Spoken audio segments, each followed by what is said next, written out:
ভারতের উত্তরাঞ্চলের অপূর্ব প্রাকৃতিক সৌন্দর্যে ঘেরা একটি লুকানো রত্ন হল হানল। এটি উত্তরাখণ্ড রাজ্যের একটি ছোট্ট পাহাড়ি গ্রাম, যা টন নদীর তীরে অবস্থিত। প্রচলিত পর্যটন কেন্দ্রগুলো যেমন মুসৌরি, নৈনিতাল বা ঋষিকেশের ভিড় থেকে অনেক দূরে হানল বর্তমানে প্রকৃতি প্রেমিকদের কাছে প্রিয় স্থান হয়ে উঠেছে।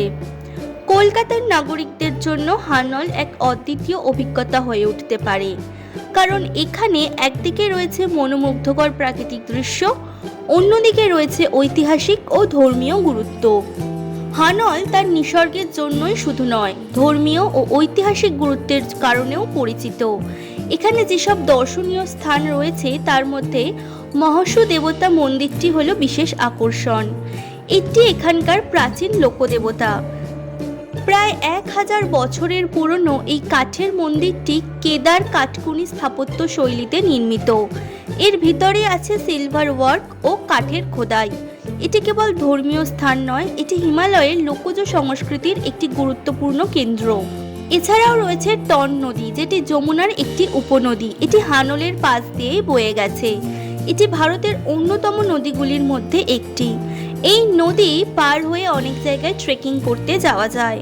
গ্রীষ্মকালে এই নদীতে মাছ ধরা, স্নান ও ক্যাম্পিংও করা হয়। এছাড়াও রয়েছে হিমালয়ের ট্রেকিং রুট, যেখান থেকে শুরু করে Har Ki Dun valley, Rupin pass, বর্ষু valley ইত্যাদি অঞ্চলে ট্রেকিং করা যায়। যারা অ্যাডভেঞ্চার প্রেমিক তাদের জন্য এটি স্বর্গ। হানল গ্রামটি ছোট হলেও এখানকার মানুষজন খুবই অতিথিপরায়ণ। তাদের জীবনযাত্রা, পোশাক, লোকগান, লোকনৃত্য সবকিছুতেই উত্তরাখণ্ডের জৌলুস ধরা পড়ে। হানলে স্থানীয় হোমস্টেতে থেকে পাহাড়ি রান্না ও সংস্কৃতির স্বাদ নেওয়া যায়। হানলের খাবারের ব্যবস্থা পুরোটাই হোমস্টের ওপর নির্ভর করে। এখানে স্থানীয় পাহাড়ি রান্না যেমন কাফুলি, ঝোলি, আলুকে গুটকে এবং ম্যাডুয়া রুটি বেশ জনপ্রিয়। এছাড়াও চা, দুধ ও মধু এখানে খুবই তাজা ও স্বাদে ভরপুর। হানলেতে থাকার জন্য বড় কোনো হোটেল বা রিসর্ট নেই, তবে কিছু হোমস্টে ও সরকারি রেস্ট হাউস পাওয়া যায়। যারা প্রকৃতির মধ্যে নিঃশব্দে থাকতে চান তাদের জন্য এই হোমস্টেগুলি আদর্শ। এখানে স্থানীয়দের সঙ্গে থেকে গ্রামের জীবনধারা উপলব্ধি করা যায়। হানলে মূলত দুই সময় যাওয়া যায়। একটি গ্রীষ্মকাল, যে সময় আবহাওয়া মনোরম থাকে, ঝকঝকে রোদের মাঝে পাহাড়ের ঠান্ডা হাওয়া যেন প্রাণ জুড়িয়ে দেয়। আরেকটি শীতকাল, শীতকালের তাপমাত্রা 5 ডিগ্রি সেলসিয়াসের নিচে নেমে যেতে পারে। ডিসেম্বর থেকে ফেব্রুয়ারি পর্যন্ত হানল তুষারে ঢাকা পড়ে।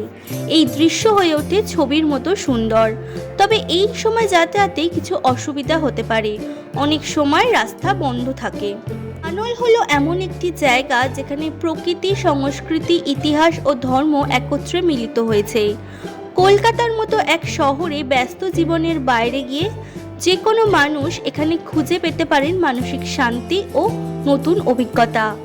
নতুন কিছু দেখার ইচ্ছে থাকলে জনবহুল পর্যটন কেন্দ্রের বাইরে গিয়ে প্রকৃতির কাছে থেকে অনুভব করতে চাইলে হানল আপনার জন্য একদম সঠিক গন্তব্য।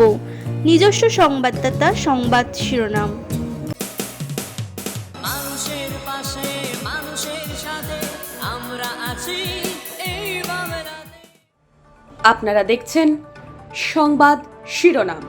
দেখলেন তো অনেক কিছু, এবার দেখুন নতুন কিছু।